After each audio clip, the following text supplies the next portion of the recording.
যে ব্যায়ামগঞ্জের এক ফারুক, উনি ওনার কিছু বাহিনী আওয়ামী লীগের সময় আওয়ামী লীগের সময় ওনার কিছু বাহিনী দিয়ে আমার জায়গা জমিন 17-18 বছর ভোগ দখল করে খায়।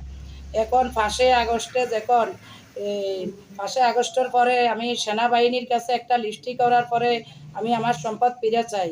ওখানে একটা লিস্টি দিই যখন আমার 5 আগস্টে আমি ঘর বাড়ি করি, ওরা আমাকে মারি ফেলাইবার হুমকি টুমকি দেয়। ওনার ফারুকের বাহিনী উনি একবার বলে আমি উকিল, উনি একবার বলে যে আমি সাংবাদিক। ওনার কি পরিচয় আমি সেটা জানি না।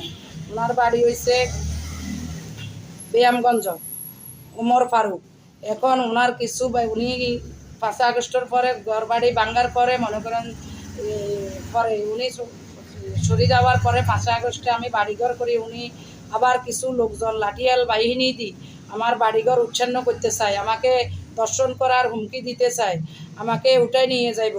আমার বাচ্চা ছেলে মেয়ে সব করিল। আমার বাড়ির কল আমি মাছ টাছ পচটে ফালাইছি, ওগুলা সব উনি কিছু বাহিনী দিই আমার মারিয়া লাইবার হুমকি দিতে চায়।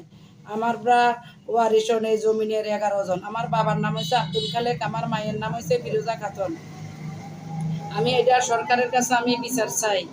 সাংবাদিক ভাই, দর্শক বিন্দু, আপনাদের কাছেও আমি এটার বিচার চাই। আমি অসহায়, খুব অসহায়। আমার বাবা নাই, আমার মা আছে, আমরা খুব অসহায় গরিব মানুষ, খুব দুঃখী। এভাবে অনেক বিভিন্ন লাঠিয়াল যোদ্ধারকে দিয়ে ফারুক ওনার লাঠিয়াল বাহিনীকে দিয়ে আমাদের ঘরবাড়ি ভাঙবো বলে, আর উনি আমাকে উঠাই নিয়ে যাইবে বলতেছে। দর্শন বাহিনীরা আমার রাইতলে আমার ঘরে ডিল মারে, আমার ঘরটার ভাঙচুর করতে চাই। বিভিন্ন লাঠিয়াল সন্ত্রাসী দিয়ে আমাকে লাঞ্ছিত, আমার জন্য বিভিন্ন মামলা দিয়ে